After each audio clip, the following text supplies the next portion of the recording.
soir, je l'ai dit dans l'introduction, nous allons faire le bilan de la 7e édition du CHAN Algérie 2022 et il y aura du beau monde. Déjà sur ce plateau, pour cette première partie, Roger Stéphane, Dago Charles, Jean-Philippe Auria, Héraclide Assina et Clément Yéton sont avec moi. Bonsoir Héraclide, bonsoir messieurs. Bonsoir JB. Bonsoir Jean-Baptiste. Comment allez-vous? Bonsoir Jean-Baptiste. Allez, grâce à la réalisation, vous voyez juste derrière Jean-Philippe Auria, Roger Stéphane et Dago Charles, Martial Gourou, coach Kouadio Georges, Choualieu Diomandé, Balo et Begré Yago qui viendront pour les deuxième et troisième parties de cette émission. Revenons un peu sur l'info de Atsu et de Wayou. Atsu, cette information a cristallisé pratiquement la planète sport aujourd'hui. Dieu merci, on l'a retrouvé et surtout en vie, Jean-Philippe. Oui, surtout en vie parce que ce séisme quand même a été d'une forte magnitude, 7,8 sur l'échelle de Richter. On a eu beaucoup de peur parce que le bilan ne fait que grossir. Quand on a eu l'information que le club de Atsu a été touché et qu'il était sous les décombres, ça a été véritablement un choc pour le sport en Afrique. Mais il faut dire également que c'est vrai que notre frère africain sort de cette décombre, mais on a aussi une pensée pour toutes les personnes décédées dans cette tragédie. On espère qu'avec les différents secours qui sont en train de tout mettre en œuvre, ils vont pouvoir réduire au maximum ce bilan qui ne fait que s'alourdir d'heure en heure et qu'on va pouvoir sauver le maximum de personnes sous les différents décombres. En tout cas, il a permis à son club de prendre les 3 points hier sur un coup franc à la dernière minute. En tout cas, on lui souhaite prompt rétablissement tout simplement. Alors, Wayou, qui est prêté en Égypte, je vais me tourner vers Héraclide, un transfert pour Wayou. Mais le CHAN, ça sert à ça. Ça sert à faire sa compétition, à se faire remarquer. Et là, avec tous les transferts qui se sont faits, moi j'ai connaissance de 7 ou 8. Avec Metz, avec la Belgique pour Papsi du Sénégal, etc.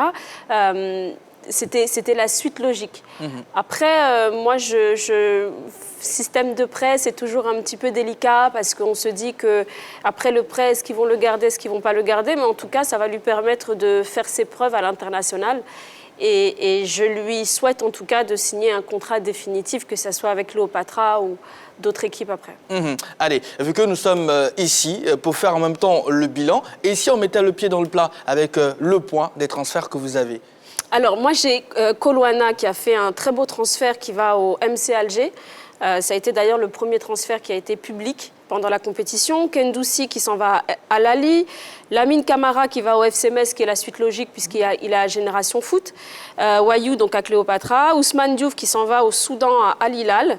Doumbia du Mali s'en va en Tanzanie. Papsi, comme j'ai dit, va en Belgique. Et il me semble que Ngom s'en va aussi en Belgique à Beveren. Voilà. D'accord. Allez, on a un point, on reviendra sur tous ces départs-là dans le courant de cette émission. Et le Sénégal se porte bien, oui. 6 février 2022, 6 février 2023. Clément, ça fait 1 an maintenant que le Sénégal a arraché sa première CAN. Oui, tout à fait. Ils ont arraché leur CAN. Ça fait maintenant 12 mois. En espace de 12 mois, on parle d'hégémonie du football sénégalais sur le continent africain. On parle de CAN, on parle de CHAN, on parle de CAN B-Soccer. Ça veut dire qu'ils se sont installés et ce n'est pas le fruit du hasard. Ça veut dire qu'il y a un travail qui est en train d'être fait au Sénégal. On ne gagne pas une compétition en se préparant en 1 mois, en 2 mois. On gagne une compétition parce qu'on a regardé en arrière. Il y a des choses qui ont été faites. Il y a eu des centres de formation. Il y a eu tout ce qui est infrastructure qui est en train d'être installé au Sénégal. Et quand c'est comme ça, tu vas récolter tout ce qui est fruit. En avant ça, ils ont fait quand même 3 finales de CAN U20, 2015, 2017, 2019.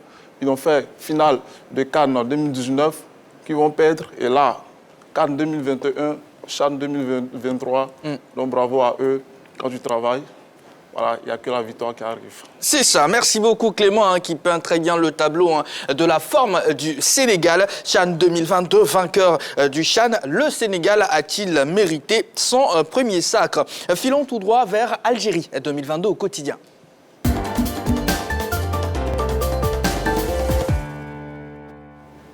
Les à côté du CHAN, même si la compétition est finie, c'est dans la Gazette du CHAN.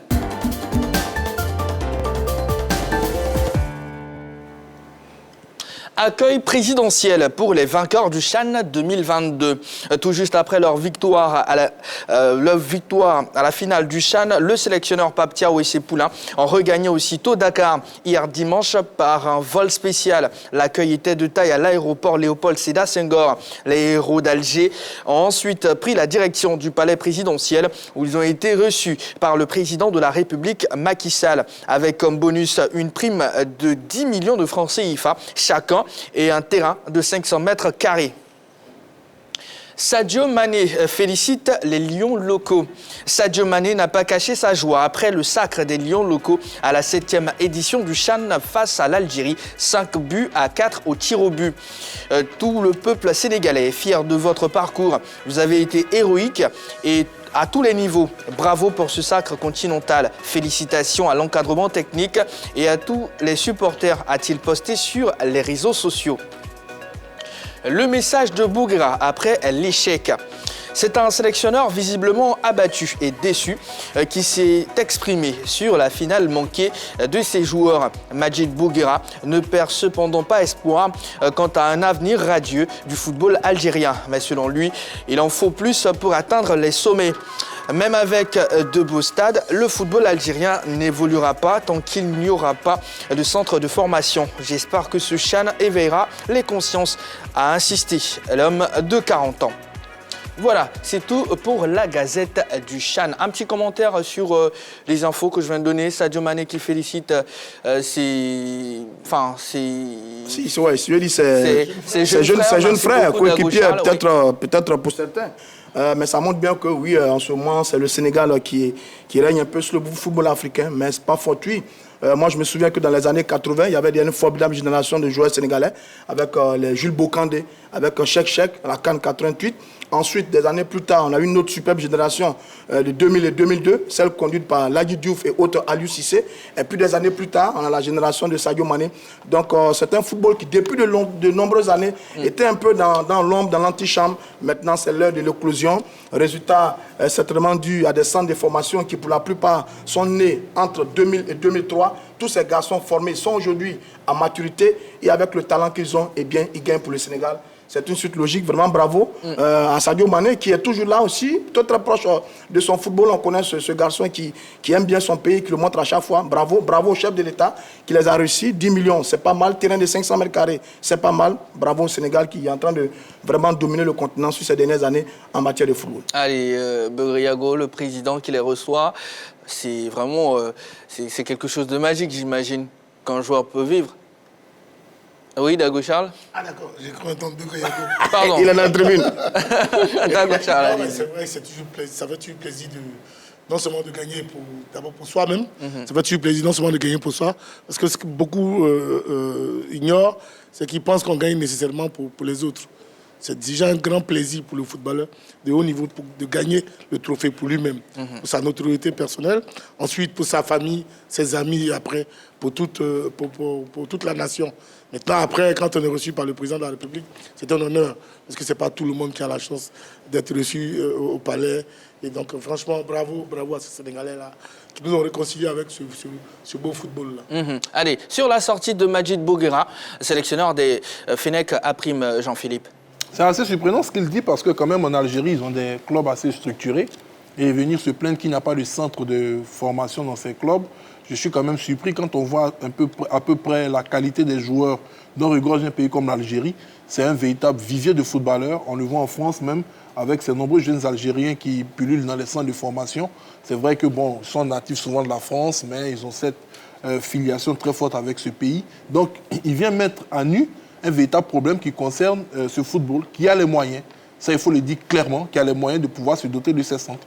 Et tout à l'heure, Roger Stéphane était en train de dresser un tout petit peu le bilan de ce que le Sénégal a fait depuis 2000 jusqu'à aujourd'hui. Il faut noter que, c'est vrai, le président de la Fédération sénégalaise de football est arrivé en 2009. Et depuis 2009, il a mis un accent fort sur la formation des formateurs et la formation des athlètes. Parce qu'il a compris que s'ils ont au Sénégal des hommes capables de former de très bons joueurs, ben, arrivé à un certain moment, il y en aura tellement que pour faire les sélections, ça va être beaucoup plus facile. Et puis la qualité va pouvoir se répercuter au niveau de la section nationale. C'est peut-être cet élément-là que beaucoup de pays n'ont pas encore, je dirais, atteint. ou du moins ils avaient commencé, mais ils ont relâché. Si je prends le cas de la Côte d'Ivoire, c'est vrai que ça avait commencé à l'époque, mais ces dernières années, avec les nombreux problèmes que la fédération a eu, moi j'ai toujours des problèmes de personnes et autres, on a vu qu'en termes de formation des formateurs et des athlètes, il y a eu un tout petit peu de laisser aller. Les centres également ne sont plus trop structurés. On s'est un peu détourné du principal pour aller vers le superflu. Et c'est ce que vit l'Algérie. Il a tiré la sonnette d'alarme. Je pense que si on veut sortir aussi de la dépendance des binationaux, il va falloir passer par là. C'est le seul chemin pour que plus tard, quand l'Afrique va organiser ses compétitions, elle ne soit plus tributaire de la volonté des grands clubs européens. Parce que bon, la qualité va faire que pour sélectionner des joueurs, on ne sera pas obligé d'aller faire une équipe totalement constituée de joueurs binationaux. Donc il y a beaucoup de solutions comme ça à trouver. Et je pense qu'il y a beaucoup de réflexions qui sont menées à ce niveau. D'accord, vous faites bien d'être sur la 3 et vous suivez votre émission La Grande Team. Ici, c'est 100% sport et après, bien sûr, le CHAN que vous avez pu suivre sur nos antennes. Aujourd'hui, on fait un bilan. Vous allez avoir la possibilité de nous appeler pour participer à cette émission. La question LGT, vainqueur du CHAN, le Sénégal a-t-il mérité son premier sacre? En plus des appels, vous pouvez maintenant nous écrire via la page Facebook de la 3. Vous nous laissez un petit commentaire concernant, bien sûr, notre question LGT. Touchons les chiffres du jour, qui sont consacrés aux statistiques du CHAN Algérie 2022.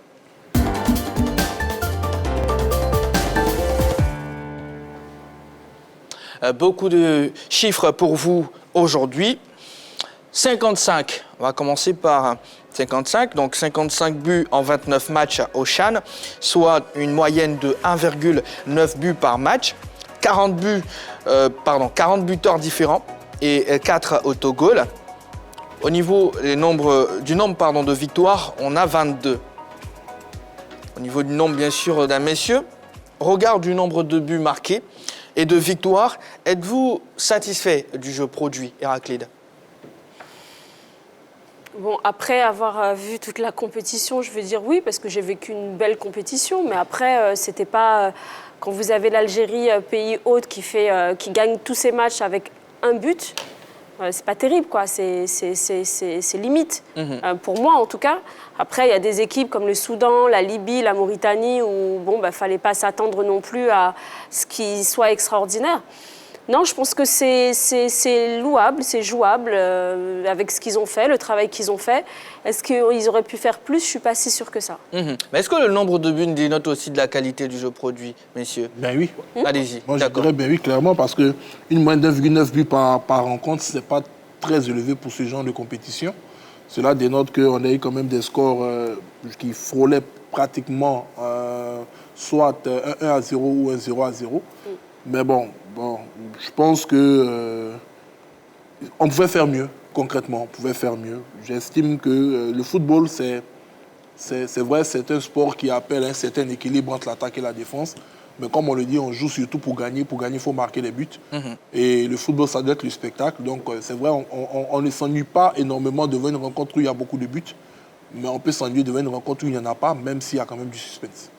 Alors, est-ce que Mayous, le buteur algérien, est-ce qu'il a été le buteur qui avait ce plus-là, forcément techniquement, dans ses déplacements d'Ago Charles? Je dirais oui, sur la rencontre face au Niger. Sur la rencontre face au Niger, il a été vraiment présent. Il n'a pas manqué les différentes occasions qu'il a eues. Maintenant, après, sur les autres rencontres, il faut de reconnaître que c'est pratiquement tout le bloc équipe d'Algérie qui a fait le jeu. Et sinon, moi, je pense qu'il a été présent. Il a été tout à fait énorme dans la surface des réparations adverses. Et donc, c'est ce qui montre qu'effectivement, il est le meilleur buteur de cette compétition. Mais c'est déjà bien d'avoir un meilleur buteur avec 5 buts, parce que pour moi, sur l'ensemble de cette compétition, ça montre que tactiquement, les équipes africaines ont évolué. Hier, il y avait des compétitions, surtout le match du Niger où le Niger prend 5 buts, ça a tout de suite fait grincer les dents. Parce qu'il y a une bonne compétition comme ça, parce que la compétition était telle discréditée déjà. Hein. Personne n'en voulait maintenant à un moment donné. Et l'Algérie, dans son organisation, nous réconcilie avec cette compétition. Et donc, quand on voit une équipe encaisser 5 buts, on se dit, mais attention, c'est quelle est cette compétition? Mais quand tu regardes les autres matchs où il y a eu 1-0, quand tu vois le Sénégal qui arrive à faire déjouer le Madagascar, et comme l'entraîneur l'a dit, ça veut dire que tactiquement, le Sénégal a travaillé et tactiquement face à Madagascar et tactiquement face à l'Algérie. Donc pour moi, il y a une véritable progression au niveau tactique des encadreurs africains. Roger, la défense algérienne n'a pas concédé de but. Ouais. Alors, pour vous, qu'est-ce qui a fait sa force? Elle était solide dans cette défense, avec El Adaoui dans l'axe, qui joue avec cette sélection et qui joue également avec les A. Il y avait un très bon gardien, Gentoussi, qui était là et présent. Et puis, ils avaient un milieu de terrain extrêmement travailleur, qui a fait un très beau travail. L'Algérie a été une équipe très, très solide, qui a fait le tournoi parfait, mais qui malheureusement a perdu le match qu'il ne fallait pas perdre. Et c'était la finale. Les Algériens sont allés tout doucement. Ils gagnaient à chaque fois 1-0. Ils ont mis le paquet en demi-finale face au Niger. Mais est-ce que cette défense-là vous a impressionné? Si on oui, reste, mais parce que, en même temps, si on cite Pape Thiaw, on lui a demandé, on lui a dit que l'Algérie n'a pas encore encaissé, c'est parce qu'il n'a pas encore croisé le Sénégal. Est-ce que ce sont les autres équipes qui étaient faibles? Non, parce qu'il y a eu beaucoup d'occasions avec les éléphants de Côte d'Ivoire. Il y a eu beaucoup d'occasions, on n'a pas su les concrétiser. Donc on a réussi par moment à mettre à mal cette défense algérienne. Mais dans l'ensemble, c'est elle qui a été la plus solide, à l'image d'ailleurs de son équipe. Elle aurait gagné cette finale qu'on n'aurait rien trouvé à redire, d'autant plus que c'est l'équipe qui avait parfaitement géré cette compétition, qui avait parfaitement réussi sa compétition. Mais malheureusement, elle a trouvé en face d'elle une superbe équipe du Sénégal qui, comme lors des demi-finales face à Madagascar et en finale, a fait le match parfait. Le Sénégal a fait 2 gros matchs parfaits et au bon moment, c'était demi-finale et finale et le résultat est là. Et au passage, moi je voulais vous parler de Maouis tout à l'heure. Oui. Bon, j'avoue qu'à une certaine époque, on avait Trésor Poutou. Après, on a eu Raimi sur l'édition présidente avec le Maroc.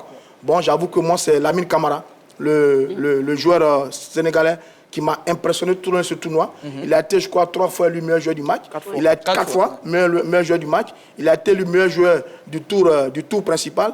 Et puis en finale, on donne la récompense à Merzic.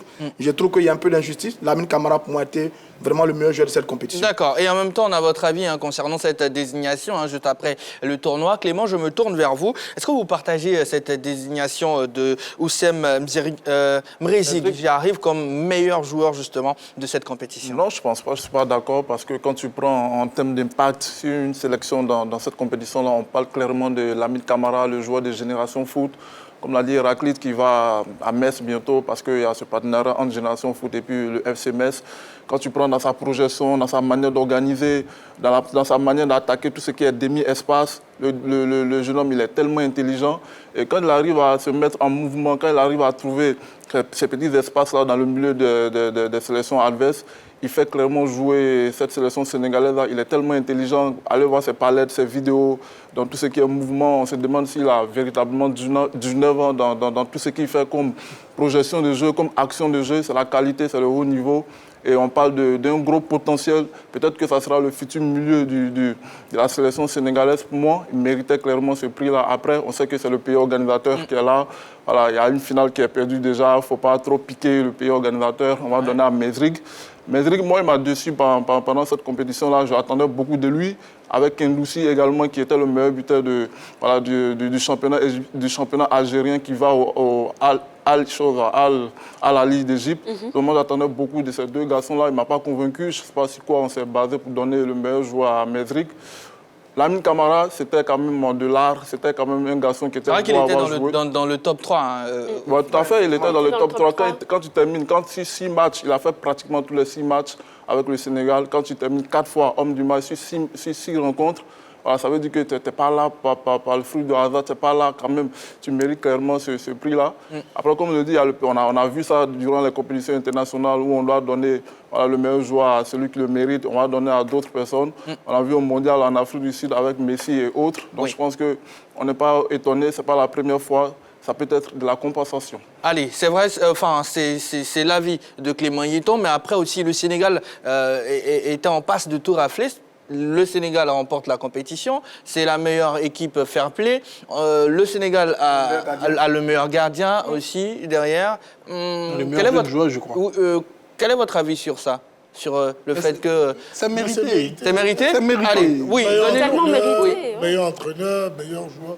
Tous les compartiments, pour moi, ils ont mérité voilà, tous ces titres-là, toutes ces récompenses. Par contre, je ne sais pas trop. Voilà. C'est ça les cartons. J'aurais pu penser aux Malgaches. Voilà, allez, sur ce que Jean-Philippe dit clairement, c'est au niveau des cartons. Voilà. D'accord. Héraclide? Non, qu'est-ce que je peux rajouter de plus? Ils ont raison et c'est mérité largement. D'accord, sur Papsi, le meilleur gardien. Papsi, il a été extraordinaire. Après avoir un gardien qui fait 2,02 m, je crois que c'est le premier que je vois, moi. Je ne crois pas que j'en ai vu d'autres de cette taille, de cette envergure surtout, parce que quand il écarte les bras, il doit écarter à 1,80 m d'envergure. Et puis, j'ai trouvé un gardien qui communique, qui encourage. Je l'ai vu à chaque fois qu'il y avait un corner, qui dirigeait ses coéquipiers, mais avec beaucoup de calme et de sérénité dans sa façon d'être dans ses cages.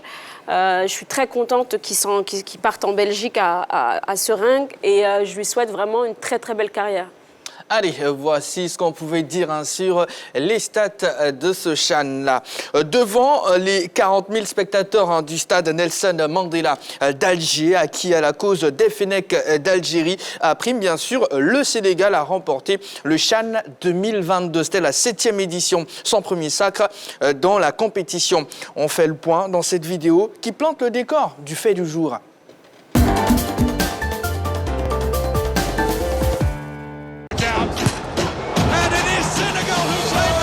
Le Sénégal est monté sur le toit de l'Afrique au thème du CHAN 2022. Les Lions de la Teranga ont fait craquer l'Algérie, pays organisateur, à l'issue de la séance fatidique des tirs au but, signant un authentique exploit devant les 40 000 spectateurs du stade Nelson Mandela d'Alger, acquis à la cause d'une équipe des Fennecs jusque-là invaincue.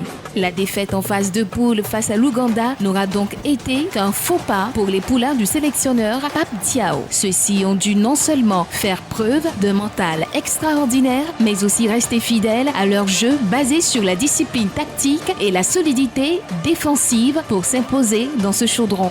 Avec un bilan de 4 victoires, 1 nul, 1 défaite pour 6 buts marqués et 1 encaissé, le Sénégal a montré l'image d'un beau champion. Le projet de jeu de Pape Thiaw, résolument tourné vers la gagne, a été convaincant. En plus de Papsi, désigné meilleur gardien du tournoi, ce CHAN a permis de révéler des joueurs de talent comme Lamine Camara, Moussa Ndiaye, Pape Diallo et Cheikh Diouf. Le travail fourni au quotidien par des clubs comme Génération Foot, Casa Sport, Tinguet et ASC Giraffe et la politique du président de la fédération, Maître Augustin Senghor, viennent de porter leurs fruits. Après le sacre de la sélection A à la CAN 2021 et son 8e de finale au Mondial 2022, la victoire à la dernière CAN de beach soccer et la consécration du CHAN 2022, on peut l'affirmer, le football sénégalais marche sur l'eau. Et voilà, le décor est planté. Le Sénégal a-t-il mérité sa victoire au CHAN 2022 ?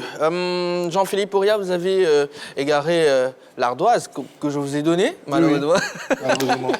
Allez, juste pour rire. Est-ce que vous pensez que le Sénégal a mérité sa victoire, oui ou non ? Jean-Philippe ? Qu'est-ce que vous répondez? Parce que là... ouais, je vais en prêter l'ardoise à Roger Stéphane. Oui, pour moi. C'est un oui? D'accord. Oui, on a deux. Donc, c'est un petit oui que Roger a écrit. Moi, j'aurais mis un très grand oui.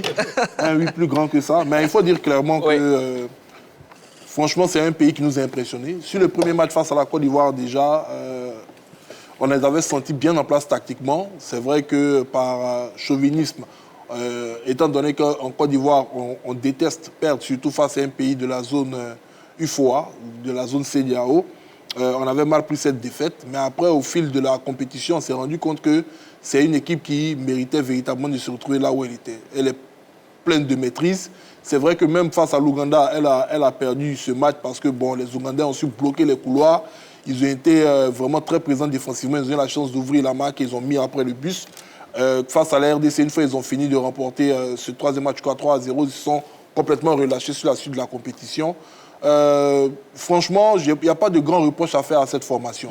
Parce que c'est l'une des rares équipes de cette compétition qui, à chaque rencontre, a fait sortir un chemin tactique pratiquement différent. Ça veut dire qu'avec leur entraîneur, ils ont beaucoup bossé surtout l'adaptation au jeu de l'adversaire. C'est un peu l'inverse des autres formations qu'on a pu voir sur cette compétition. qui se contentaient de rester sur leurs acquis et qui après, dans certaines phases, avaient du mal à se réinventer pour prendre les adversaires à défaut. Donc, quand on voit déjà cet aspect de maniabilité de cette formation, on ne peut que respecter l'entraîneur, l'encadrement et les joueurs. Donc, pour moi, c'est totalement mérité de la part de D'accord. Allez, Dago Charles, comment vous justifiez votre oui?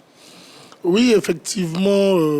Enfin, je pourrais aller dans le sens simplement de Ria. Jean-Philippe, oui. Seulement, force est de reconnaître quand même que sur les 3 premiers matchs, ils m'ont laissé vraiment sur ma faim. Exactement. Ils ont seulement été défensivement costauds, en milieu de terrain avec Camara, certes, mais offensivement, franchement, ça laissait à désirer.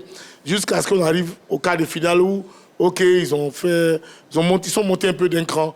Mais c'est surtout face à Madagascar qu'ils ont montré vraiment un autre football, un football qui est venu de nulle part. Parce que personne n'a parié ici sur le plateau une victoire aussi méritée, aussi sereine du Sénégal face à cette équipe malgache. En dehors des Irakli Momeza, c'était un pari comme ça, un coup de chance. Mais franchement, il faut dire que c'est face à Madagascar que cette équipe du Sénégal a montré tout son potentiel. Et ça s'est justifié face à l'Algérie. Mais sinon, au début, là, franchement, c'était seulement la défense qui tenait cette équipe-là. D'accord. Allez, on va ouvrir le téléphone maintenant. Plus 225 27 21 59 93 99. Vous pouvez nous appeler. Vainqueur du CHAN, le Sénégal a-t-il mérité son premier sacre? Sur la page Facebook de la 3, Abdoulaye Ndiaye écrit ceci. Bien sûr, rien à dire. Le Sénégal est actuellement la meilleure nation de foot en Afrique. Roger? Non, un vainqueur est toujours beau et est toujours méritant. Dans tous les cas, c'est lui qui a gagné. Mais reconnaissons qu'après les premiers tours, on ne pariait pas sur le Sénégal. On pariait sur 2 nations. C'était l'Algérie et Madagascar. C'était les 2 meilleures équipes, les 2 belles équipes des phases de poule dès les quarts de finale. Le Sénégal, au début, a été battu par l'Ouganda d'ailleurs. A souffert un peu face à la Mauritanie en quart de finale. Et c'est sur les 2 derniers matchs qu'on a vu un nouveau visage de l'équipe du Sénégal. Notamment en demi-finale, face à Madagascar. Les Lions ont réussi, mais parfaitement, à faire déjouer cette équipe malgache qui avait complètement oublié son football. Ça, c'était du grand football. Et puis en finale, également, ils ont répété la même gamme, la gamme des demi-finales, répétée lors de la finale. Donc c'est sur ces 2 matchs-là que le Sénégal a fait vraiment une grande compétition. Et sur ça, oui, bravo aux Sénégalais. Je pense que leur entraîneur y est pour quelque chose. Il a fait 2 grandes déclarations avant ces 2 matchs et ces 2 déclarations se sont confirmées. Je vais faire déjouer les Malgaches et les Algériens n'ont pas encore joué contre nous. Et ça, c'est du travail. Bravo à Pape Thiou, qui lui a été peut-être l'homme fort de cette équipe sénégalaise. Et puis derrière, vous avez un très bon groupe. Si, Mbaye, Diallo, Camara. Oui, il y avait des ingrédients réunis dans cette équipe du Sénégal. Bravo tout simplement. Mais la vérité, après les 2 premiers tours, on avait 2 équipes en tête, malgaches et algériens. Mais au finish, ce sont les Sénégalais qui font la bonne opération. C'est entendu, Roger Stéphane. On prend la direction du Baquet pour retrouver M. Fofana Média qui nous appelle de Boaké, plus précisément. Bonsoir, M. Fofana Média. Bonsoir, JB. Bienvenue sur la 3. Oui. Allez, on parle du sacre sénégalais. Oui, c'est vrai. On parle du sacre de Sénégalais. Vraiment, félicitations au Sénégal, félicitations à l'Afrique de l'Ouest. Alors, vainqueur du CHAN, le Sénégal a-t-il mérité son premier sacre, M. Fofana Média? Il mérite. Grâce à leurs travaux, l'effort, vraiment, j'y vais tellement, je suis marqué même là, j'ai oublié de saluer les autres. Voilà, vraiment. Il n'a qu'à m'excuser beaucoup, je salue tout le monde là-bas. Bonsoir. Voilà. D'accord. Merci beaucoup, M. Fofana. Voilà. Compte tenu de ce que les Sénégalais ont montré là, oui. C'est le travail qui paye tout. Ok, d'accord. C'est le travail. C'est bien noté. Et quand nous, on veut décrire nos machins ici, on nous trouve que non, on exagère souvent. C'est le travail. C'est bien noté, M. Fofana. Nous venons en retard à tout moment avant de commencer nos travaux. On ne peut pas aller devant. Donc c'est le travail, hein, on va dire. C'est le travail. Ils ont travaillé, et c'est le travail de l'époque qui a abouti à tout ça là. D'accord, merci beaucoup. Vraiment, bonne soirée à vous. Et salut, Roger Stéphane, ainsi que mon frère Soilieu Demandé. Bonsoir. Et il sera là, M. Soilieu Demandé, ainsi que les autres, le Griago, Martial Gourou, coach Georges et Balo. D'accord, merci beaucoup, M. Fofana Média. Sur la page Facebook, Souleymane Soumaoro écrit oui, le Sénégal mérite, car eh bien, ils ont mouillé le maillot. Voilà, les Sénégalais ont mouillé le maillot. Oui, Clément? Oui. Oui, parce qu'on va toujours accorder de la crédibilité à la formation pour encourager la formation. Oui, parce que ce n'est pas le fruit du hasard. Il y a longtemps qu'on prépare cette sélection sénégalaise. Ils ont participé au tournoi COSAFA. Ils ont été invités. Ils terminent 3e avec Pape Thiaw qui va succéder à Joseph Koto après son décès. Donc, il connaît le groupe. Oui, parce qu'ils ont fait une bonne préparation également. Et puis, durant cette compétition-là, c'est l'équipe la mieux organisée tactiquement, qui savait s'adapter à tout le monde. Comme l'a dit JP, la flexibilité au niveau tactique, ils étaient tellement bien préparés, capables de te laisser le ballon face à la Mauritanie, capables d'aller te chercher très haut face aux Malgaches, capables de jouer face à la Côte d'Ivoire. Pour moi, c'est une équipe qui a traversé quand même tout ce qui est écueil par rapport à l'Algérie. Ils ont connu le goût de la défaite. Donc, je pense que mentalement, ils étaient bien préparés. Par contre, l'Algérie, c'était les matchs de folie, dans la grinta, dans la motivation du coach Madi Bouguera. Sans oublier le public. Sans oublier le public. Tactiquement, le Sénégal était au-dessus de tout le monde parce que la sérénité de Pape Thiaw s'est enseignée. Et quand tu as un coach qui est serein, automatiquement, ça réjaillit sur l'ensemble du groupe. On a vu des garçons qui n'ont pas paniqué. Ce qui a fait craquer les adversaires de l'Algérie. On voit le Niger face à l'Algérie qui a craqué parce qu'il y a ce public-là, ils n'ont pas su garder leur sang-froid. Mais les Sénégalais préparés mentalement parce qu'il y a un travail psychologique qui se fait d'abord. Il y a les analyses vidéo de chaque adversaire. Chaque club au Sénégal actuellement, quand tu prends Jarap SC, Casa Sport, il y a un analyste vidéo qui est là, qui fait le travail. Donc il y a de l'évolution, il y a le travail. On met les jeunes gens dans les conditions. On les prépare au football de haut niveau. Et quand c'est comme ça, tu ne peux pas trembler, même face à 45 000 spectateurs. Pour moi, le Sénégal a mérité amplement son titre. Héraclide. Moi, j'ai dit oui et je vais appuyer sur ce que disait Clément. Beaucoup de centres de formation sont jumelés. Plus que moi-même, je le pensais, et pourtant, c'est mon métier. Je vais dire une liste très rapide. Génération Foot FC Metz, Sacré-Cœur Lyon, Espoir AS Saint-Etienne, Demba Diop Pau FC en Ligue 2 en France, Mbourg Cholet de National 1, donc 3e division française, et Diambar qui est jumelé avec l'OM. Vous avez ces équipes-là qui prennent leurs formateurs, qui les emmènent au Sénégal, faire des stages, former les formateurs du Sénégal, participer à des entraînements avec les jeunes. Vous avez le Sacré-Cœur dernièrement qui a fait un séjour avec les U16 de Lyon, qui les a ramenés à Dakar, passer une semaine avec les jeunes, s'entraîner avec les jeunes. Le Sacré-Cœur a gagné 10-0 face aux jeunes de Lyon. Il faut dire que les petits Lyonnais, ils ont souffert de la chaleur. Ils n'avaient pas tout pour eux. Mais c'est bien la preuve que tant qu'on n'aura pas réfléchi ici à faire ça, c'est-à-dire jumeler avec des gros clubs et apporter une expertise différente de ce que nous, on peut avoir sur place ici, ça ne marchera pas.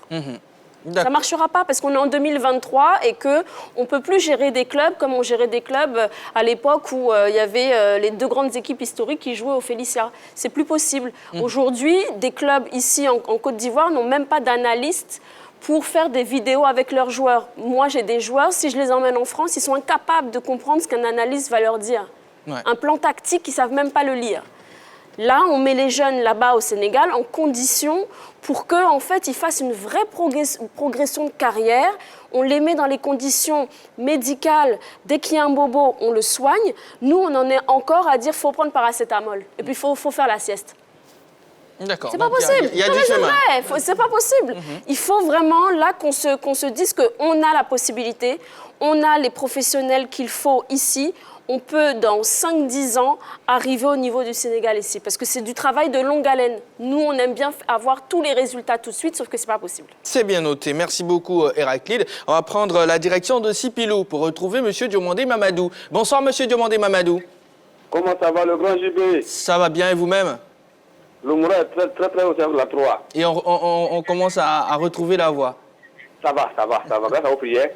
Bon, je salue les goléadors, consultants du football et tout sur le plateau. Et puis la belle femme qui a douce, une belle voix là, dans mon oreille là. Il a aussi. Merci, bonsoir. La voix est très douce. Merci très beaucoup. Douce. Allez-y, M. Diomandé Mamadou de Sipilou, pour votre intervention. JB. Oui. C'est le travail d'une cohésion. C'est le travail de tout un peuple. D'accord, mais déjà, c'est mérité?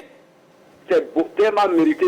Mais puisque il peut la coupe. Cannes, il peut la coupe. Oui, ça c'est... Chan, il peut la coupe. C'est mérité. C'est RAS.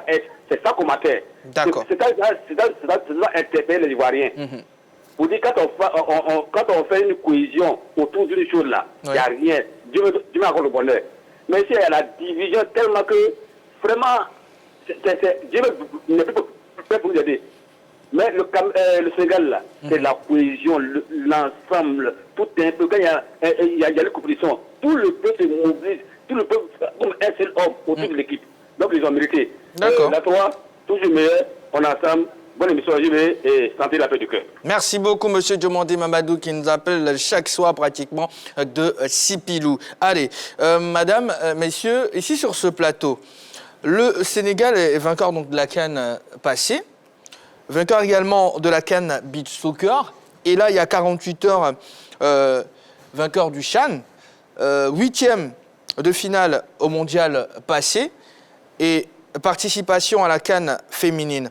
Quels sont, selon vous, les fondements de la réussite du football sénégalais? C'est vrai qu'il faut signifier qu'il y a eu déjà des pistes. Héraclide, Clément, Roger, vous-même, c'est vrai que vous avez déjà donné des pistes, donc je vous souhaite que vous nous amenez sur des pistes qu'on n'a pas encore explorées. Non, je pense que sur le Sénégal, moi je pense qu'il y a de la stabilité, et puis il y a une génération qui est arrivée à maturité et qui gagne les trophées maintenant pour le Sénégal. À mon avis, c'est tout simple que ça. J'ai entendu l'appelant de Sipilou à parler de cohésion et de soutien de tout le monde. Je suis parfaitement d'accord avec lui. Je vous donne des chiffres sur la stabilité. Senghor a été élu en 2009. Il joue le mondial en 2018, 9 ans après. Il est finale de la CAN en 2019. Il joue la finale U20. Il est vainqueur de la CAN en 2021. Il gagne le CHAN en 2023 et Antin gagne Bissoka en 2022. 9 ans, 12 ans, 13 ans après. 9 ans, 12 ans, 13 ans après. Je ramène une comparaison chez nous. Sidi Diallo a été élu en 2011. Il est finaliste de la CAN en 2012. Vainqueur de la CAN des cadets en 2013. Mondialiste 2015. Vainqueur de la CAN 2015. Mondialiste 2014. Vainqueur de la CAN 2015. Mondial féminin 2015. Troisième CHAN 2016. 2019, vice-champion d'Afrique de U23. Mais Sidi Diallo est massacré au pays. À chaque campagne, on demande sa démission. Mais c'est grave. C'est grave chez nous. Le bilan de Sidi... Vous voulez parler de la stabilité. Voilà, le bilan de Sidi, là, il est meilleur que le bilan de Senghor. On est en train de célébrer Senghor. Le bilan de Sidi est meilleur que Senghor. Ce n'est pas juste. Deuxièmement, et là même, c'est grave encore, certains réclament la tête d'Idriss Diallo après 7 mois de mandat. Vous voulez parler Stabilité. Voilà, donc maintenant, deuxième élément, les centres de formation. Les centres de formation qui gagnent aujourd'hui, ils ont été créés en 2002 et en 2000 et 2003. Ce n'est pas Senghor qui les a créés. C'est ces centres de formation qui ont formé les footballeurs, les Sadio Mané qui gagnent aujourd'hui pour le Sénégal. D'accord. Mais chez nous ici, les centres de formation, qui va les créer? Au Sénégal, vous avez des mécènes, des bonnes volontés et des anciens joueurs. Chez nous, ça ne se fait pas. Donc comment ça peut marcher? Donc c'est tout ça qu'on doit regarder ensemble. Plutôt qu'à faire la guerre des clans, à tirer sur les fédérations d'un point fini, etc. Ça détruit notre football. Et au Sénégal, il y a cette stabilité-là. Senghor qui n'a rien gagné pendant 9 ans, ça, c'est noté, qui a fait qu'aujourd'hui il gagne. Donc moi, voilà les éléments qu'il faut regarder ensemble. Arrêter de faire la guerre et puis nous être soudés autour de notre football. D'accord. Oui, Jean-Philippe Dago-Charles, réaction? Oui, Dago-Charles? Je pourrais dire, c'est vrai, il marque... Bon, il marque le pas de la stabilité, oui. En toute activité, il faut une stabilité, hein. Ça, il faut le dire. Voilà, mais je pense plutôt que c'est conjoncturel. C'est le moment du Sénégal. Voilà. Parce que dans la vie d'une nation, les choses sont cycliques. Les Sénégalais ont travaillé. Ça fait combien? Depuis 1960, le Sénégal n'a jamais rien gagné, hein. Pourtant, ils ont eu des grands footballeurs, les Tieno Youm, des grands footballeurs même de la cité. Ils n'ont rien gagné. N'est-ce pas? Il y avait des grandes équipes même qui venaient en Côte d'Ivoire ici pour jouer contre nous ici. Le Giraffe de Dakar, Asdouane, toutes ces grandes équipes à l'époque. Aujourd'hui, même où ils gagnent là, ils n'ont pas de grandes équipes. Aujourd'hui, ils gagnent là, ils n'ont pas de grandes équipes sur le continent. Donc, je veux dire, la question conjoncturelle, c'est leur moment. Voilà, ils ont travaillé pour ça, ils gagnent aujourd'hui. Ça ne veut pas forcément dire que ça va perdurer pendant 15-20 ans. Voilà. D'accord. On va prendre l'avis de M. Noufou Diarra-Souba. Bonsoir, M. Noufou. Bonsoir, monsieur. Merci d'être sur la 3. Ouais. Alors, vainqueur du tournoi, le Sénégal a-t-il mérité son premier sacre? On parle bien sûr du CHAN. Ouais, le Sénégal mérite. Pourquoi, justement? Le travail bien fait, toujours ça devient... Bon, donc d'abord, il en profite pour saluer tous les frères qui sont sur le plateau. Bonsoir. Voilà, donc bon, le travail est bien fait parce que c'est à long terme, en train de préparer l'équipe. D'accord. Donc bon, voilà, donc c'est à long terme. Quand tu prépares une équipe, arrivé un moment, tu arrives à bon port. Donc tu vois les résultats. Voilà, tu gagnes les résultats. Donc c'est ce résultat-là, les Sénégalais, c'est ce fruit-là qui a apporté bonheur au peuple sénégalais hier. Donc il les félicite et il les remercie. Bon, les éléphants aussi qui n'ont pas pu faire. Bon, là, on va en parler dans quelques minutes seulement. Voilà, on leur souhaite bonne chance aussi pour que l'année prochaine ou bien l'année prochaine, on puisse faire mieux que ce qu'on a fait cette année. C'est bien noté. Merci beaucoup, Monsieur Noufou. Voilà. Nos envoyés spéciaux en Algérie, Georges Escoffier et Vassiriki Bakayoko, ont recueilli les propos des deux sélectionneurs. Après, bien sûr, la finale. Regardons ensemble. On est toujours déçus quand on perd, ça c'est sûr, surtout pour nos supporters. Mais après, avec, à froid, tu te dis que tu aurais pu faire un parcours de champion, ça s'est joué sur les pénaltys. En plus, on avait cette opportunité de la gagner. Donc voilà, c'est le Mektoub, comme on dit. Mais 0 but encaissé, tu fais 9 points, tu rentres dans le record, 5 buts marqués, tu rentres dans le record, meilleure défense, meilleure attaque. Ça s'est joué à peu. Donc, mais voilà, on félicite aussi le Sénégal, parce qu'on savait que ça allait être deux équipes qui méritaient d'être en finale. Voilà. Et ça s'est joué à rien, mais en tout cas, malgré la défaite, moi je reste positif et je remercie mes joueurs pour tout ce qu'on a fait pendant 1 an et demi. Aujourd'hui, on est le 4. On gagne le CHAN. Et on rentre le 5. Et le 6, on fête notre CAN 2000 au Cameroun. Je pense que c'est excellent. Le football sénégalais est en train de triompher en Afrique. C'est un long travail qui a été abattu par notre fédération, par le peuple. Et aujourd'hui, nous voilà dans un pays, dans une terre de football, l'Algérie. On vient gagner ici. Ça veut dire que c'était un travail vraiment bien abouti. Et merci à ce peuple d'Algérie qui nous a vraiment bien accueillis, qui a été fair play jusqu'au bout. Et bravo. Et aussi, je tenais à féliciter mon confrère Najib Bouguera, qui a fait un travail excellent au niveau de cette sélection, qui a gagné la Coupe arabe avec des joueurs du pays qui est en train de faire un excellent job. Et bravo à lui. Aujourd'hui, il fallait avoir un perdant, c'est lui le perdant, mais il mérite de gagner. Et il l'a montré tout le long de ce tournoi. Et bravo à lui, aussi bravo à la fédération algérienne avec ses beaux stades qu'on voit. Vraiment merci, comme on dit, Soukran. On a une équipe jeune qui sait souffrir.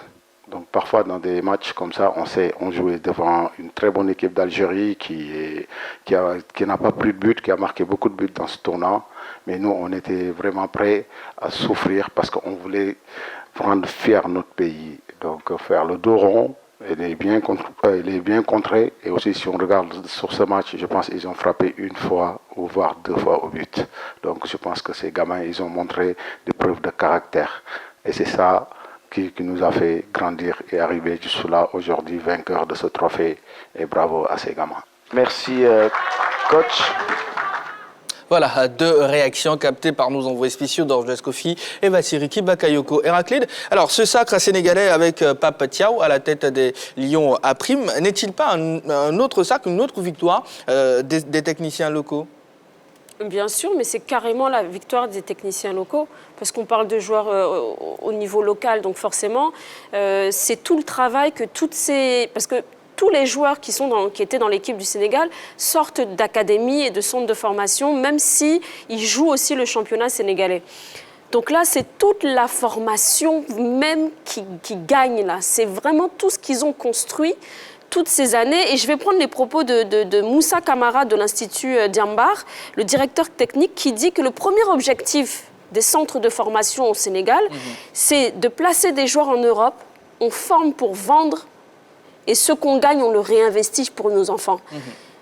Juste cette phrase, ça devrait parler à toute la Côte d'Ivoire. Quand on vend un joueur, le chiffre d'affaires, l'argent qu'on gagne, ce n'est pas du bénéfice. L'argent qu'on gagne, c'est pour le réinvestir et permettre à ce qu'on puisse former de plus en plus et faire des champions. Si on n'investit pas sur nos gamins, il n'y a personne qui le fera à notre place. D'accord. La preuve, elle est là. Quelques Ivoiriens ont donné leur avis sur la victoire du Sénégal au micro de nos reporters dans les rues d'Abidjan. Suivant. Je pense que le Sénégal mérite très bien la coupe parce que le Sénégal, depuis la compétition, le Sénégal a fourni un très bon résultat. Donc je pense que c'est un trophée mérité, quoi. Donc bonne chance encore à tous les Sénégalais, victoire eux encore. C'est une très belle équipe. Le Sénégal le mérite parce qu'ils ont une très belle formation et ils ont un championnat aussi haut niveau, un championnat national. Parce que cette chaîne-là nous permet de connaître au moins le championnat de chaque pays avec les joueurs qui sont les joueurs locaux, qui jouent dans les championnats des différents pays. Donc je pense que le Sénégal a mérité cette coupe-là et que vraiment, j'espère qu'ils pourront continuer sur cette lancée. J'aimerais féliciter le Sénégal pour la coupe qu'ils ont eue. Ils ont produit du bon jeu, du bon football et je les souhaite bonne chance. Franchement, le Sénégal ne mérite pas vraiment cette victoire. Mais bon, c'est le football et c'est une science qui n'est pas vraiment exacte. Donc on accepte ça comme ça et puis bon, que vive le football ivoirien, vive le football africain et que l'Afrique gagne, quoi. Je peux dire que le Sénégal mérite la coupe. Ils ont très bien joué. Ils ont une très bonne équipe. Ils ont très bien joué. Et puis bon, c'est pourquoi ils ont gagné. Bon, parce que je pense que dans le foot, quand tu joues bien, c'est toi tu gagnes toujours.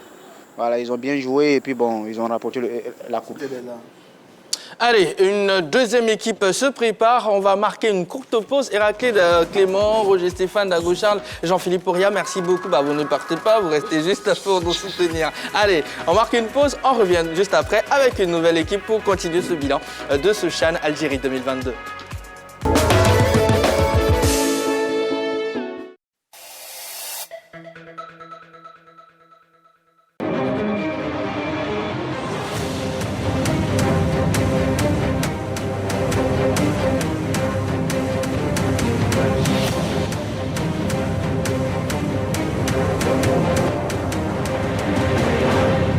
J'aimerais vous dire qu'on est très heureux de retrouver la grâce, le sourire, la lumière, le soleil de Marc Dominique. Je pense qu'on a sorti parce que tu portes une très belle robe. Ah oui, suivez mon regard. Anaconda ne dit rien. Sujet chaud, actualité brûlante, place au sommaire. Donc tu peux faire beaucoup de choses pour l'argent alors. Avec ma bouche, oui, non pas. Un artiste ne peut pas faire 10 métiers en même temps. Tu ne peux pas gérer 10 bureaux. Tu es footballeur, tu es chorégraphe, tu es chanteur, tu es danseur, tu es peintre. Bon, au juste, qu'est-ce que je fais avec toi si tu as 10 boulots? Oui, non, moi je ne chante pas, mais je fais ça comme ça pour m'amuser. Oh, abomination. Ce que tu dis, c'est grave. Je peux parler. Moi, c'est ça qui nous suit. Donc, ici, on tourne. On dit. Oui. Après, il faut m'inviter à aller manger. Donc aujourd'hui, là où tu es là pour les fêtes, tu as refusé les poissons de Sarah Junior. La plus forte somme que tu as reçue, c'est combien? Il y a quoi? Tu n'attends pas? Waouh! Il y a caillou dans ton Voilà, il y a caillou dans ton oreille. Moi, je ne sais pas. Quand on a eu cet argent-là, moi et lui, on ne s'est pas assis pour signer contrat. C'est un jeton qu'on a partagé. Tu as reçu les 2 millions ou pas? Tu ne m'as pas donné 2 millions, c'est moi qui t'ai donné 1 million. Moi? Qui c'est? Je t'ai jeté la petite, tu vas te suicider. Ta carrière, il y a projet de médicaments de Napoli. Non, il n'y a pas projet de médicaments, c'est pour ouvrir pharmacie ou bien. Là, c'est des questions, monsieur. Les bagues, tête de mort, tu as beaucoup sur tes doigts là. Ça signifie quoi? Chacun son style, mon vieux. Toi là, tu portes les chapeaux bizarres. Bon, tu te crois au pôle Nord, il y a quoi? Merci à tous, très chers téléspectateurs, pour votre fidélité à PPLK. Vous donnez rendez-vous demain, même heure du canal. C'est la 3. Pipolémique, du lundi au vendredi à partir de 13h30.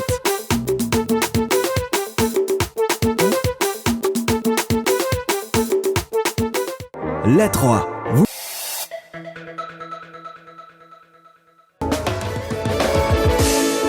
Le bilan de la 7e édition du CHAN se poursuit sur ce plateau avec une nouvelle équipe qui vient de s'installer. Martial Gourou, Coach Kouadio, Georges Choualieu, Diomandé, Balo et Begré Yago. Bonsoir messieurs. Bonsoir JB. Bonsoir Jean-Baptiste. Comment allez-vous? Ça va. Bien. Allez, continuons tout simplement. Alors Martial, l'Algérie a-t-elle réussi le pari de l'organisation selon vous? Oui, tout à fait. Et le président de la Confédération africaine de football, M. Patrice Motsepe, l'a dit clairement.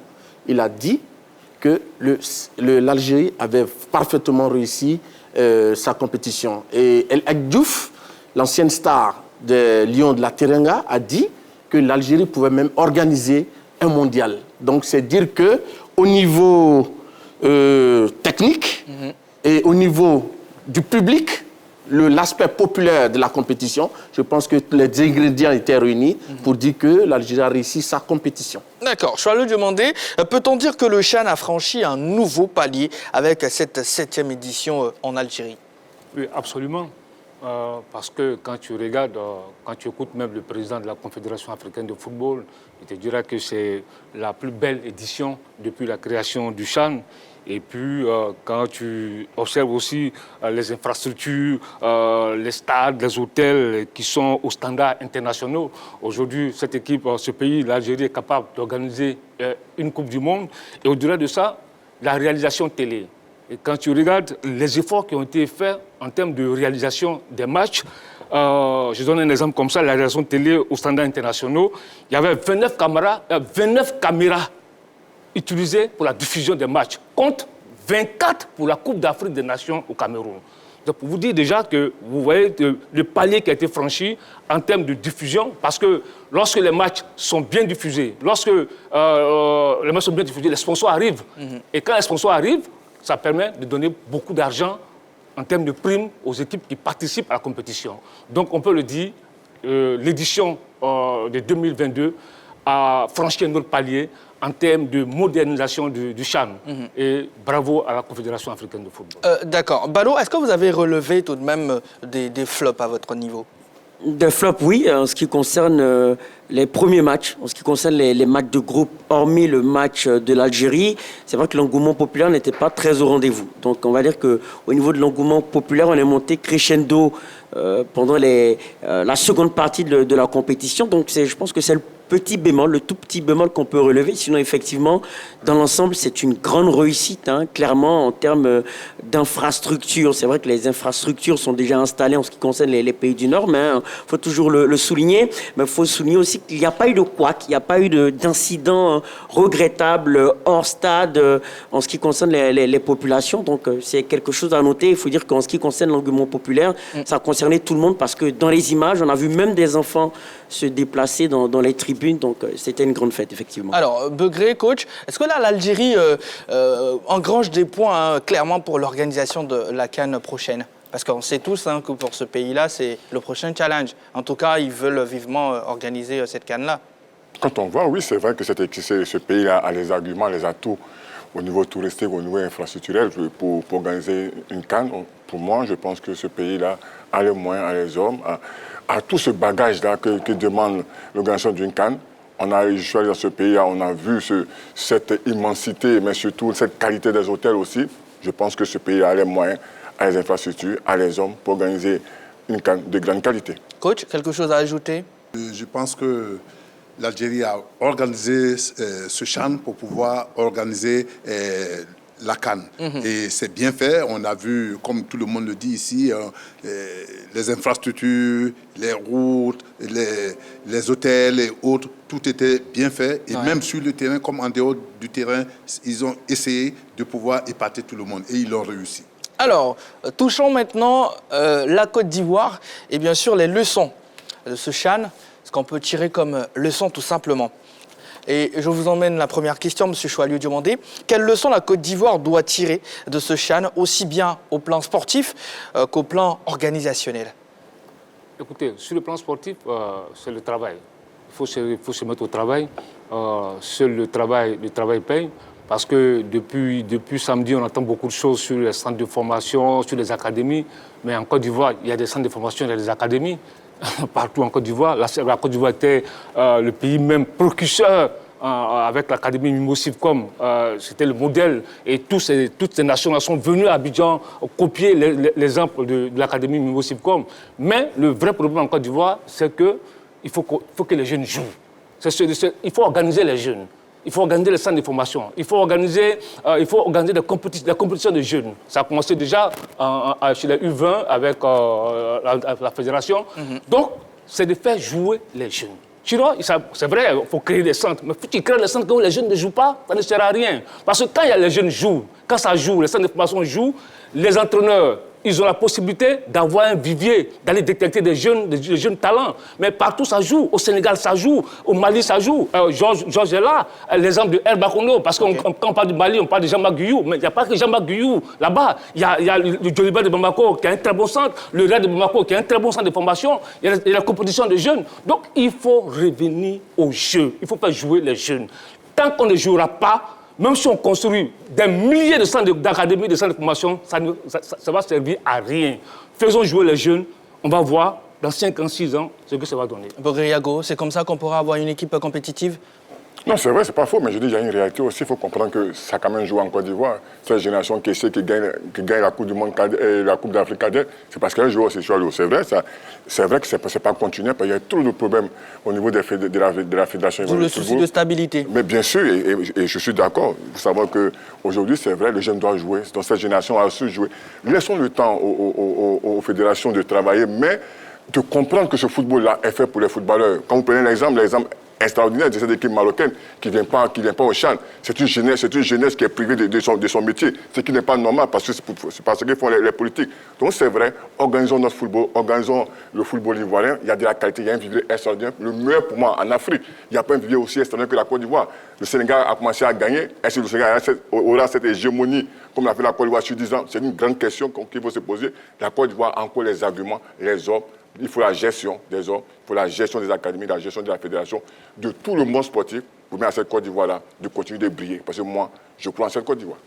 Martial, toujours sur la même question. Oui, y a pas, bon, je pense qu'il y a une fédération qui existe, il y a un président qui a été élu, il a des réformes qui ont été engagées, il a un plan d'action qui est là. Aujourd'hui, on renoue avec le championnat des U20.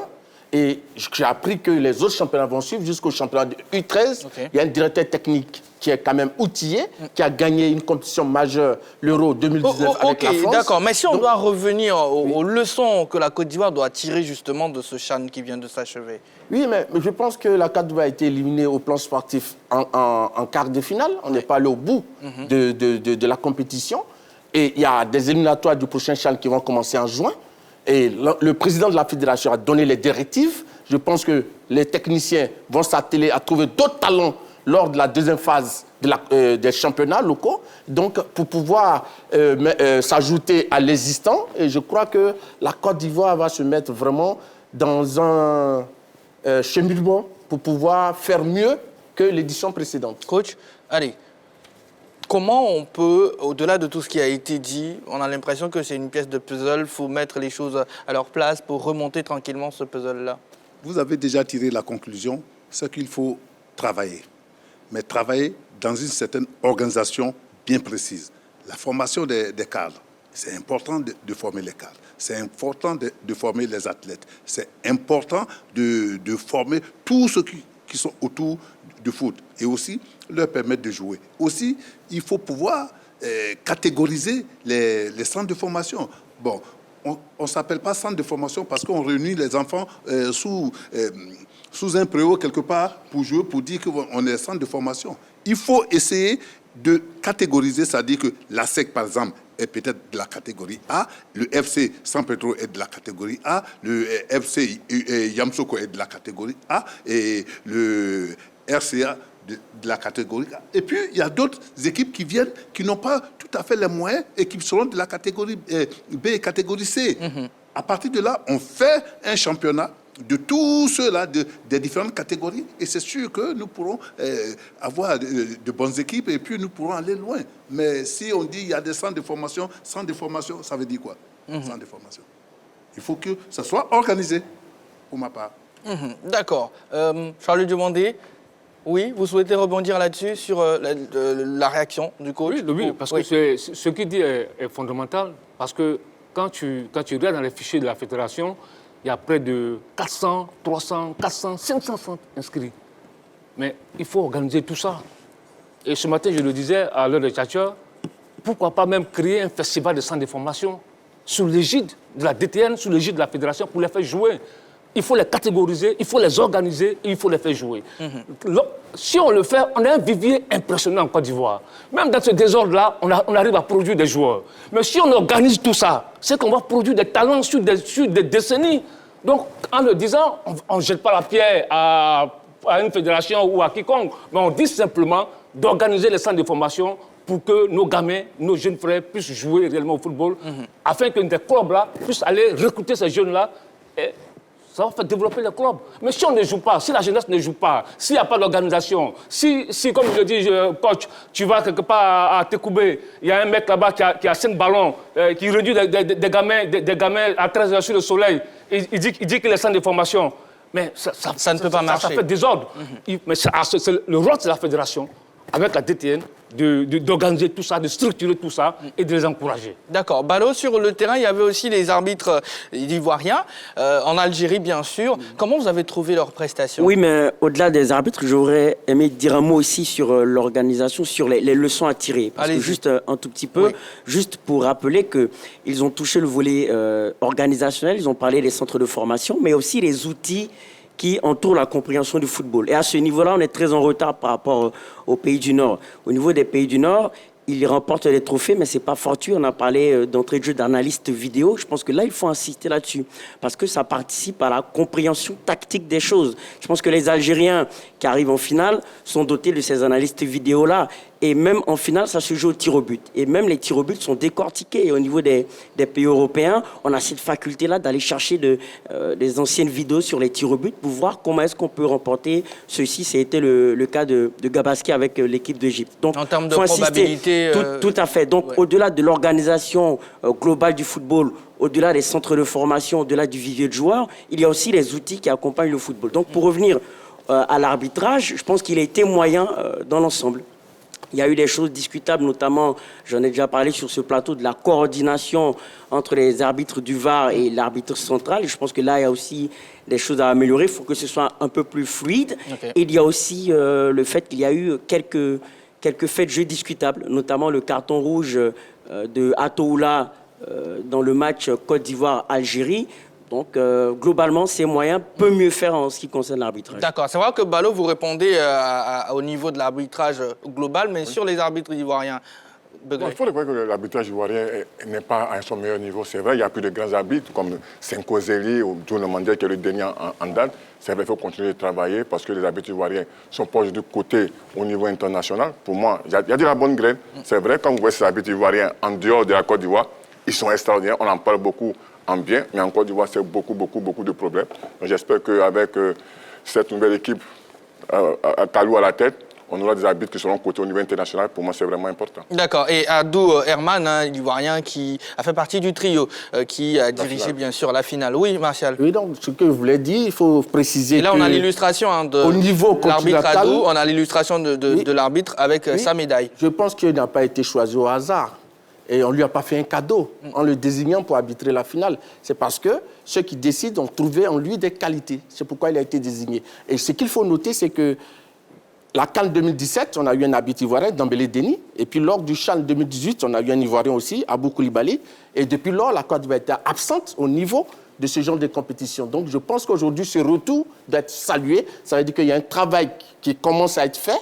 Et donc logiquement, je crois que les arbitres ivoiriens se sont pas mal comportés. Parce que j'ai posé la question avant de venir sur ce plateau au directeur de l'arbitrage au niveau de la CAF, qui est Donou Mondiez, qui est encore ivoirien. Et ce dernier a dit qu'il pense que les arbitres ivoiriens ont eu un bon comportement. Chalio? Oui, effectivement. À CAN 2017, il y avait Dembélé Denis et Tamarus, qui étaient les deux à la CAN 2017. Et puis, comme il a dit, au CHAN Koulibaly Abou. Donc là, on a assisté à un retour des arbitres ivoiriens au devant de la scène continentale. Maintenant, quand tu fais partie du trio pour une finale d'une telle compétition, c'est que quelque part, tu as donné satisfaction. Donc je pense que c'est une bonne nouvelle pour nos arbitres. Maintenant, il faut continuer de travailler pour rester, pour perdurer dans les grandes compétitions. Parce qu'il ne faut pas venir faire un chat et puis disparaître. Des fois, il faut continuer de travailler et puis rester. Il y a la CAN, bon, forcément, il y aura des arbitres ivoiriens à la CAN 2024, puisque la compétition se joue en Côte d'Ivoire selon les règlements de la CAF. Il y a forcément des arbitres du pays organisateurs qui sont présents. Maintenant, au-delà de la CAN 2024, les autres grandes compétitions, il faut que nos arbitres soient présents. Est-ce que cette compétition a montré, bien sûr, une différence fondamentale entre la Côte d'Ivoire et les autres pays du continent, quel que soit l'aspect que vous souhaitez choisir, messieurs? Non, moi je ne crois pas. Oui. On a vu une équipe de Côte d'Ivoire sportivement qui a quand même produit du beau jeu, qui s'est créé des occasions, c'est ce qu'on demande au football. Mais malheureusement, il y a eu un problème, comme l'ensemble même des équipes à ce tournoi-là, qui avait un problème de finition. Donc je crois que, oui, c'est vrai, il y a mieux à faire. Ils ont vu leurs limites et pensent qu'il faut travailler dans ce sens pour corriger ce qui n'a pas marché pour les prochaines compétitions. Ballot, Begré. Je pense qu'il faut parler du développement des clubs ivoiriens, parce que c'est ce développement des clubs ivoiriens qui va permettre ce retour au sommet du football africain. Donc s'il y a le développement des clubs ivoiriens, les joueurs seront bien payés, les encadreurs seront bien payés. Ça va amener notre football à avoir un niveau, un très bon niveau, comme en Égypte, comme au Maroc. Si on n'a pas ce développement des clubs, ça sera vraiment difficile. Et moi, je pense qu'aujourd'hui, c'est le grand problème de la Côte d'Ivoire. On n'a plus ces grands clubs, on n'a plus ces grands joueurs qui venaient animer ce championnat-là. Et c'est un manque véritable. Donc, il faut comprendre qu'aujourd'hui, si on n'a pas cela, ça va être difficile pour le football ivoirien d'ici 5 ans. Il y aura encore beaucoup de problèmes pour revenir au sommet du football africain et pourquoi pas au niveau du football mondial. Oui, déjà la différence d'enjeu, la grande différence par rapport à certaines équipes, c'est on a pêché aussi par la gestion des moments forts et des moments faibles. Je pense que là, il y a une grande différence. On a une équipe du Sénégal qui a su justement avoir cette gestion-là. Lorsqu'elle subissait, elle a su résister, avoir cette résilience-là défensivement, mais lorsqu'elle a eu des moments forts, elle a su en profiter, notamment face à Madagascar, où d'entrée de jeu sur un temps fort, elle marque un but. Je pense que là, c'était une grande différence. Mais en ce qui concerne l'extra sportif, par rapport au football émergent, c'est-à-dire les équipes de la zone COSAFA, c'est-à-dire Mozambique, Angola, on constate tout de même une stabilité, une grande gestion globale du football en général dans ces pays-là. Je pense que là, c'est une différence aussi par rapport à la Côte d'Ivoire. Oui, allez-y, Choualio. Oui, parce que là, quand Eugène tout à l'heure parlait du retour de grands clubs, certainement on se dit, mais attends, le Sénégal qui vient de gagner, à quel grand club? Mais je le dis, c'est le Sénégal a reçu un coup. Mais sur la durée, il faut faire attention. Parce qu'en termes de clubs, les clubs sénégalais n'ont rien gagné sur le continent. Et quand tu regardes l'histoire du CHAN, ceux qui ont gagné une fois, 2 fois, c'est les pays qui ont de grands clubs. Comme le Vita, comme le TP Mazembe, comme le WAG, comme le Raja de Casablanca, comme l'Espérance de Tunis, la Tunisie. Donc, pour être régulier, on peut reçu des coups. Sénégal qui a reçu un coup. Comme la Libye a reçu le coup en 2011. Après, la Libye a disparu. Mais dans la régularité, c'est les grands pays qui ont des grands championnats, qui ont des grands clubs qui résistent au temps. Et c'est à cela que nous devons venir. À l'époque, on avait de grands clubs qui régnaient sur le continent, la SEC, l'Africa, le Stella, etc., etc. Il faut qu'on revienne à ces fondamentaux-là. Nos clubs doivent redevenir forts pour que le football ivoirien, au niveau des clubs, puisse retrouver son lieu d'antan. Allez, c'est entendu. Coach? Comment est-ce que nous pouvons revenir forts? Ça, la problématique. Vous avez des clubs qui, ici, n'ont pas tous les moyens qu'il faut pour pouvoir recruter tout ce qu'il y a comme joueurs, entraîneurs, encadrement. Aujourd'hui, quand je vois cette équipe du Sénégal, vous sentez qu'il y a une grosse organisation derrière l'entraîneur. L'entraîneur n'est pas seul. L'entraîneur, c'est le iceberg qu'on voit. Mais il y a un gros travail qui est fait. Il y a des analyses. Quand l'entraîneur parle, vous sentez qu'ils ont bien étudié l'adversaire et ils savent où ils vont. Il y a un plan de jeu qui est bien fait, mais ce n'est pas fait au hasard. C'est pas parce que c'est un génie. Non, c'est pas un génie. C'est un travail qui a été fait conséquemment par derrière. Donc, il faut que nous ayons tout ce monde-là autour pour qu'on soit grand club. Et donc, on peut avoir tous les grands joueurs, mais si on n'est pas entouré de l'environnement qu'il faut réellement, ces grands joueurs ne pourront pas apporter. Aujourd'hui, le football a changé. Il n'est pas comme en 90. Il a changé. Nous allons terminer dans quelques instants avec les top buts de cette 7e édition du CHAN. Begré, quel est votre meilleur souvenir que vous allez garder, bien sûr, de ce CHAN-là? Non, il y a une action extraordinaire de cette équipe angolaise face au Mali. Il y a eu un dépassement de fonction entre Alfonso et Gilberto. Et se passe ce ballon dans l'intervalle pour deux poules. Je pense qu'aujourd'hui, le football, c'est vrai, c'est individuel, mais le collectif fait briller l'individualité. Gilberto, Alfonso et Depou. Même question pour vous, Choalio. Écoutez, moi, le fait qui m'a marqué, c'est le forfait du Maroc. Pourquoi? Parce que franchement, ça m'a marqué. Parce que je n'ai jamais vu ça. C'est vrai qu'il y a eu en 1996 le Nigeria qui n'a pas participé à la CAN 1996, mais là, à quelques heures du coup d'envoi de la compétition, une équipe qui arrive à l'aéroport avec ses bagages, et puis après, franchement, j'ai été marqué par... Balo? Le but de Razafin Dranaïvo, les deux buts enroulés, angle opposé. Oui, Martial? Moi, c'est la résurrection de Ayayi Foli qui avait été enterré par tous parce qu'il serait remplaçant à la SEC. Il a démontré aux yeux du monde que même quand on n'est pas titulaire dans un club, on peut survoler une compétition. Merci Ayayi Foli. Et on va l'applaudir. Et il est revenu, il est titulaire à la SEC. Allez-y, coach. Bon, moi, ce qui m'a marqué, c'est le milieu de terrain du Sénégal. Oui. On a le numéro 6, le numéro 6, le numéro 5 et le numéro 14 qui ont fait un travail phénoménal. S'ils gagnent cette CAN, ce CHAN, c'est grâce à ce milieu-là. Merci beaucoup à tous. Madame, messieurs, dans les gradins, ici sur le plateau Féru du Sport, merci de nous avoir suivis. Petite info, je rappelle, parce qu'on l'a donné dès l'entame de cette émission, le Ghanéen Christian Atsu a été retrouvé vivant dans les décombres du tremblement de terre qui a frappé la Turquie et la Syrie, mais il est maintenant admis à l'hôpital avec des blessures au pied droit et des difficultés respiratoires. On va lui souhaiter bonne guérison tout simplement. Et comme promis, on va terminer cette émission avec les top buts du CHAN. Allez, merci de nous avoir suivis. Voilà, c'était le premier numéro de votre quotidien de sport, La Grande Team. On se donne rendez-vous dès demain à partir de 20h30 sur la chaîne qui offre toujours 3 fois plus.